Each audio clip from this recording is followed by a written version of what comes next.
Hello and welcome to another Luminar Coffee Break. I'm your host, Vanelli. Now this is Friday weekly wrap-up, and I'm here with my co-host, Angela Andrieux. Hello, Angela. Hey, Vanelli. Good to see you. Hello, everyone. Happy Friday. So, Angela, let us in on what are we working on today? All right. So the episodes that we did this week that you did with me were all about photos for Mac OS and how to use that with Luminar AI as an extension to photos. And we even talked a little bit about how to easily get your iPhone photos back to your phone so you can easily share them on Instagram after you've edited them with Luminar AI. And I believe that Vanelli's sessions this week, you guys went over Templates. the new features in 1.0.1 and how to install templates. Awesome. Well, yes, we're going to get together on that. Now, I know a couple of our Luminar insiders, the Windows users were saying, oh, show us some love on the Windows side. But keep in mind, I'm the window-based system. Angela is the Mac version. They do everything they can to try to make the programs identical all the way through.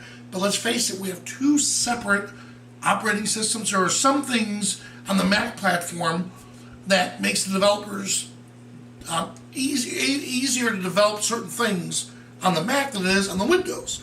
So, and one of them is your Mac built-in photo editor, correct? The Photos for Mac? Yeah, if you choose to use the Photos for Mac to organize your photos, you can use it for, the raw files you capture with your big camera, or you can use it just to have to manage photos you capture with your iPhone and everything in between. It's a really pretty great system for people that if you don't want to invest in a third-party Lightroom or something like that to manage your photos, and maybe you need something a little different than what is in the library in Luminar, then Photos can be a really great option if you're on a Mac. Yeah, and that's something us Windows users can talk to Windows about and say, hey, give us something better than our photos. All right, so I'm going to share your screen. All right. All right, here we go. All right, so this first photo is from one of our ambassadors, and it's beautiful iceberg. You see that sailboat out there, beautifully framed. And this is a raw photo from, I believe, a Sony file. Let me go ahead and take a look here. Yeah, an ARW, I believe that's a Sony. Yep, right there, there's the model. So, you don't have to be limited to just using this with your smartphone photos. It can catalog all the things from your mirrorless, your DSLRs, whatever it is that you happen to be shooting with, if you wanted to go that route. And the cool thing about that is that everything in your photos library is accessible from all of your devices. So if you're well invested in the Mac infrastructure and you have an iPhone, you have an iPad, all of those things can be synced up together and share information over what they call iCloud, which is their cloud service. So one thing to be aware of is that if it's not stored on your local computer, you do have to have the extra storage from the iCloud, and that can come at an additional cost, especially if you're throwing a lot of big, large raw files at it. You're going to fill up the free space really quick and have to pay an extra fee a month. So that's something to consider, but it is really nice to have everything synced across all of your devices. So with this image, what we did was we went over into the edit module here, and I'm going to go ahead and click revert to original so you can see what I started with. And here is the original raw file. Now, I didn't make any changes over here in these options, which there are quite a lot here to choose from if you wanted to go that route. But instead, what I did was go to the ellipses and down to Luminar AI. And this launches Luminar AI right inside of Photos for Mac. So that way I can make my edits, I can click save, and then it's part of my photos library, and those changes get synced across my entire photo library on iCloud. So here we are, you can see it popped up here. We'll just do a really quick edit. I'm not going to go into anything crazy. I'm going to go into scenery, into fast fix, which is one of my favorites. You can see it automatically pumps up those colors, brings out a little bit of detail. And I know when we did the edit earlier this week, I also went in and I added a little bit of the landscape tool. It's already added a little bit. We can bring that up. That's going to warm up some of those tones there on the horizon. We added a vignette and some other things, but for the sake of time today, I'm going to go ahead and just hit Save Changes, and that immediately will take it back into my Photos library, and those changes, those improvements will be available across all of my devices. So let that come back. So there we go. We're done. If you ever want to go back to your original and start over, you can always click revert to original. takes you right back to your raw file. But for now, I'm going to click done. And now that image is saved on all of my devices. That's awesome. Yeah. And so quick and easy. And it's a great way to make the images look better outside of what's available in the app by itself. Awesome. Now, I told you I'm finishing up an article for insiders on stop feeling guilty for one-click edits, right? I like that. That's what we photographers do. That you make an edit, you're like, oh, okay, that was too fast. Let me add more time to it. But I liked what you did there. Quick, easy, boom, fast. Yep. All right. Now, I'm going to show what's new in Luminar AI 1.01, 1.0.1. Yep. And I'm reading off of the website that's also part of our user guide. And I had a comment, Angela, from one of the viewers last week, or last episode, that said, oh, thank you for making me spend 12 minutes watching you when I could have read that in 2 minutes. And then I complimented them for the sarcasm. But the reason why we're doing it is so you can ask questions. So right now is a perfect time to start asking questions about stuff that I'm going over. So if you don't understand it, that's why we're reviewing it together. All right? So let me share my screen. That's yours. Here we go. There's mine. All right, so here we are. And what's new?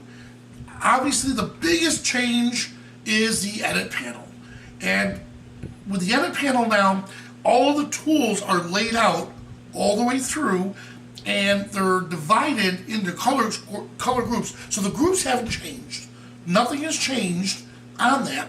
The only thing that has changed is instead of you having to click on different tabs to get to the different groups, they're all laid out. So you just scroll down to the ones that you want, and from there you pick it. Now the dots right here are still next to each of the tools that's being used, so you can actually see which tool is being covered. All right, let's come down a little bit more. Okay, this is a neat little pop-up on import. So when you click the plus icon, now you'll have either the folders or the images. You can see which ones you want to import, just a single image or a folder of images. This is huge for the Mac users. For Windows, we've already had it. It was easier for Windows. But for Mac users now, instead of having to use the gesture mouse or the scroll wheel, you could go from different templates by clicking on the arrows. And then the tone tool, which we actually covered this week, Angela, on Insiders. The tone tool has been redesigned, so now it matches the rest of the tools, which is pretty cool because it gives you the same look and feel. I didn't realize how important that was until we started working with it, and yeah, I can see the difference. It makes everything easier to work with. So this whole update really was designed for user experience, making a better user experience. All right, then if you hover over, let me move back down. There we go. If you hover over through some of the icons, you'll see tooltips that'll appearing all the way through. And then for the bug fix, there was over 111 bugs, including 11 major bugs at Mac and 7 bugs on Windows that could lead to crashes or unexpectedly or have unexpected results. Now, myself, I haven't experienced 111 bugs, but I'm glad to see our team is proactive, and it's because our members and our users are calling us and telling tech support, hey, I'm having issues with A, B, and C. We saw something weird that happened today that only if you do something in this particular order, this little glitch happens, and it's the weirdest thing ever. It doesn't affect the program, but it's interesting to see what happens. So we'll submit that to support.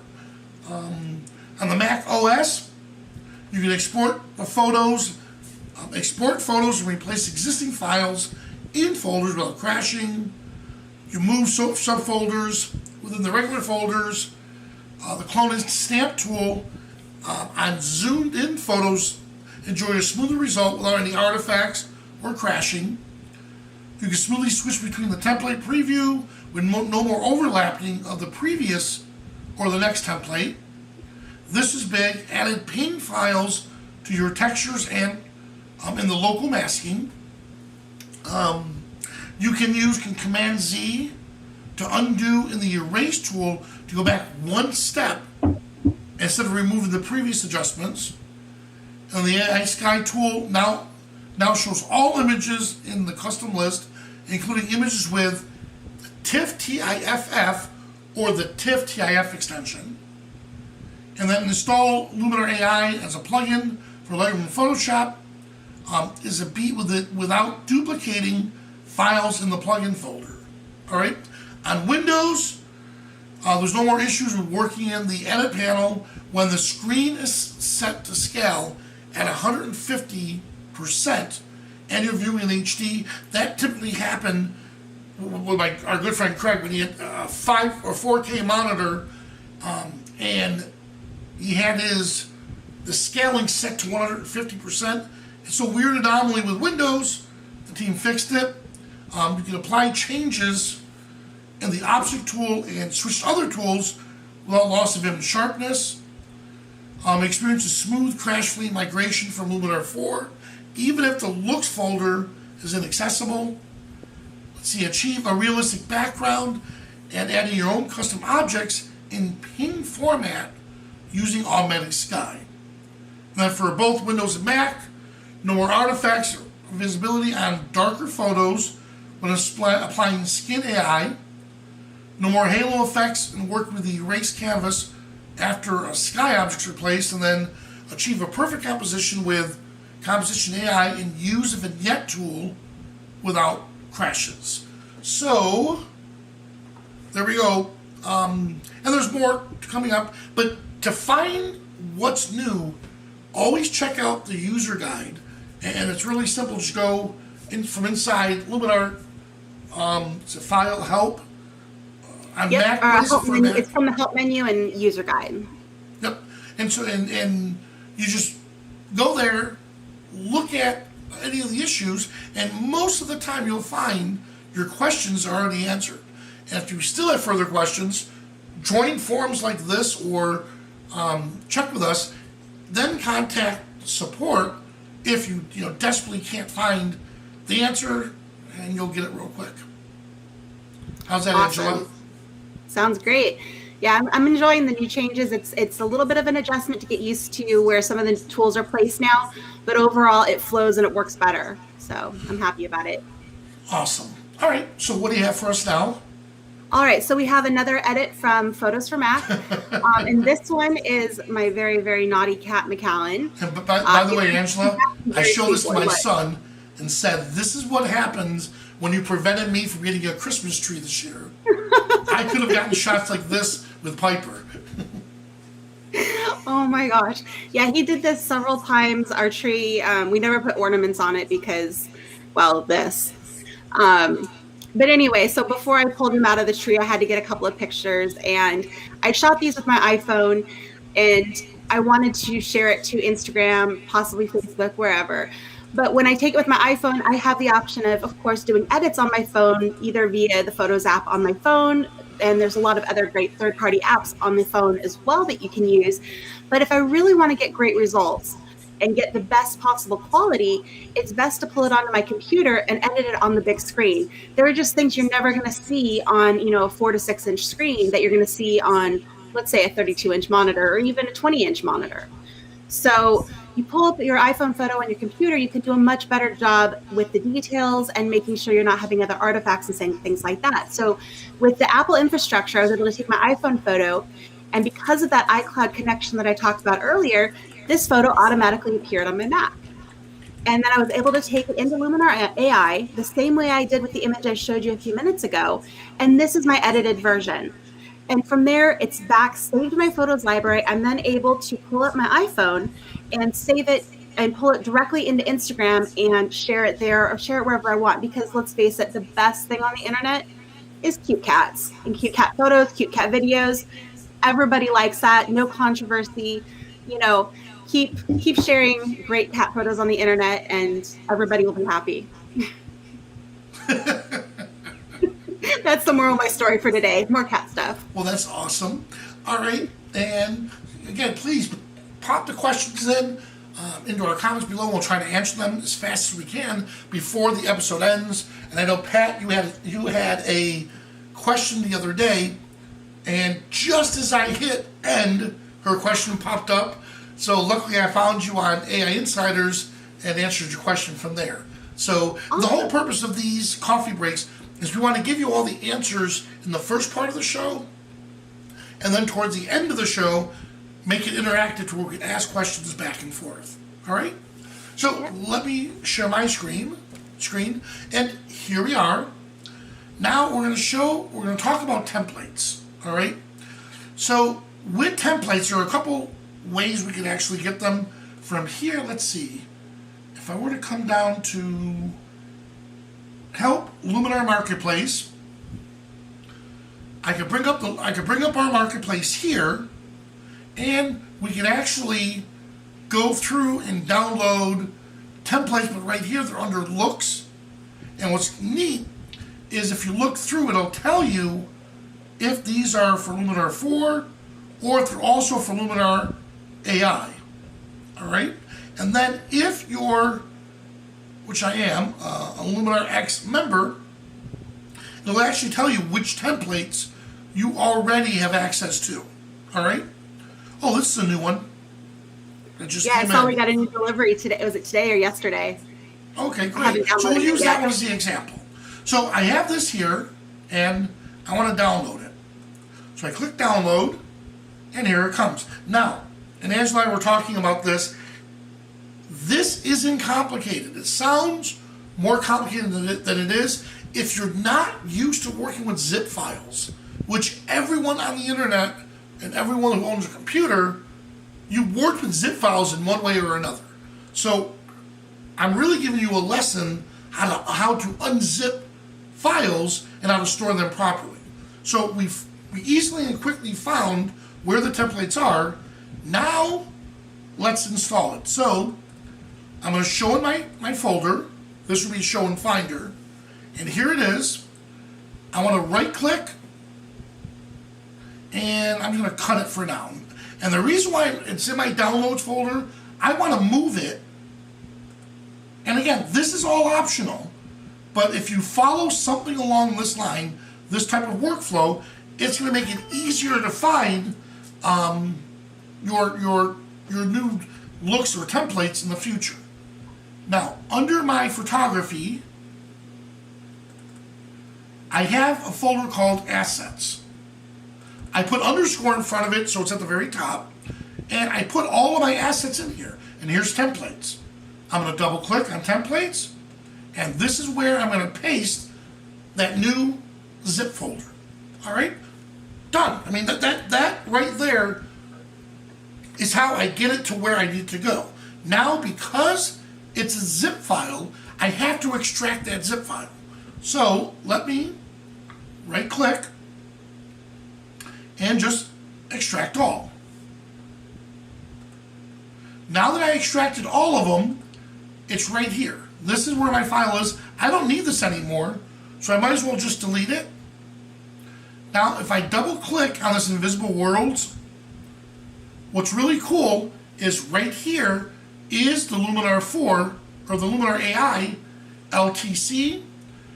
Here is where the multi-pack is for Luminar 4. So if I want Luminar 4, which I do, I'm going to extract this. And there it is. Once again, I can delete that because I don't need it. And if I look under here, yep, there it is. There's my Luminar 4 if I want to go back to using looks in there. But this is the file I'm concerned with because that's what I want to add to my Luminar AI. So now that I have that set, let me get back to Luminar AI. Now for Mac users, it's real simple. You just double click on that LCT file, or was LC, I'll pull it back up in a minute. Luminar collection template, LCT file. You double click on it, it automatically installs it for you.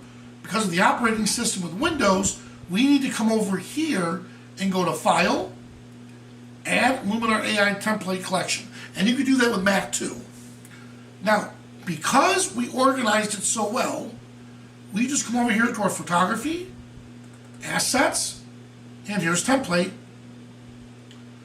Here's the new one we just downloaded, and there it is. Click on it. Yep, ATC, Luminar Template Collection. And it's installed. So now if I click on Templates, and here it is under my collections, my favorites, purchases, my templates, and legacy. If I click on purchases, and I come down, it'll show me right here. Invisible, the very first one. Invisible World, and these are the different templates that were added. These were templates that were added from before. Now, I'm not quite sure how these are going to look with this. Well, that's interesting. And again, just because a template says it's meant for invisible worlds or macro photography, doesn't mean it's not going to look good for stuff like this. But I mean, it's looking pretty neat. I can definitely tell for macro, it's blurring out the background here, but it's keeping the foreground sharper. If I were to use one of the other templates that I've downloaded, again, I could just click on it, and what it does is it overwrites the template that I previously had or any of the settings I've had. All right, so let's say I like this a lot. Well, I can easily come over here under Edit and then make a change. Let's say a little more detail. I have to make a change. Now I can come here and I can save this as my own. Now if I come back to templates and I look under my collection, the ones I created are right here. There it is. Now I'm going to click on the hamburger icon or the elliptic icon. I'll rename it. And typically, if this was the name of the template, I leave it and just put version 2. This way I remember where it came from. All right, now that I have that all set, I'm good to go. Or if I want, let's say back to that template, if any one of these templates I don't like, I can always come here and delete it, and it's removed from that stack right in here. Now, the question Pat was asking was under my own templates, like here, the templates that I have here, well, where is the file or the location of that template? If I click on the 3 dots, I can show in Explorer or show in Finder. But if you don't have any templates here, you have to create one, like I just showed you, and then you can see where it's stored. All right? Good. Here we go. So there we go, Angela. Awesome. Yeah, it's pretty simple. I mean, when we take it out step by step, when we're talking through it, it seems like a long process, but it's actually very, very simple. It's just a matter of unzipping those files and then going to Luminar AI and clicking File, Install. So that's the heart of it. And you addressed another issue that actually I had a question on in our forums. We have forums at community.skylum.com for those of you who haven't been there, and that's where we answer a lot of support questions publicly. But right there in that forum, we had a question yesterday where somebody asked, what do I do with that LTC file after I install it? So you have the option, you can just get rid of it if you want to. Those templates are now in Luminar, and you don't necessarily need that LTC file anymore. However, I like to save them much like Vanelli just did, because if you have to ever fully reinstall Luminar AI, or you get a new computer and you want to have all of those LTC files easily available to install on your new computer, it's great to have them. You can always go to, for like Luminar X stuff, you can go back to your Skylum account and re-download them if you need to. But if you already have them on a backup or on your local machine, it's much easier if you ever need to reinstall them. So it's personal choice, but I like to keep the LTC and the MP Loom Pack files from and they're Luminar so 4. small. Yeah, and there's a small file. Well, we're talking the size of a text file. So, all right. Now, Pat did ask if they're called looks, are they only for Luminar 4 or are they for both? And the answer is... Well, so looks are for Luminar 4 and templates are for Luminar AI. On the website right now, if you go into the marketplace, it's going to show a category for looks, and that's where you're going to find looks and templates right now. That little bit still needs to have some updated branding done, but you can find templates there as long as it's marked as being usable for Luminar AI. But in all fairness to Pat, yes, Julie, thank you for answering that. In all fairness to Pat, yes, on our website, they're still calling them looks, so we have to talk to them. But yes, it's templates.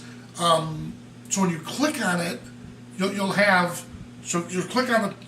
click on looks or templates, and then you'll see the list that you can download for yourself, and it'll actually say made for AI, made for Luminar 4. Yep. So we have that set. Well, that's awesome. Great. Well, Angela, thanks for joining me. Thanks for having me. This was fun, and it's been a great week. And love seeing all of our regulars pop up. So I hope everyone has a great weekend and possibly gets out to have some photo fun. And we'll be back on Monday. You got it.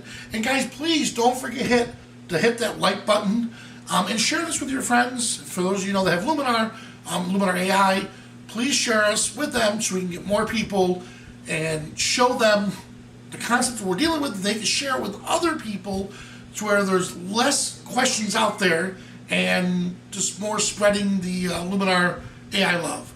All right? Well, great. We'll see you at the next coffee break.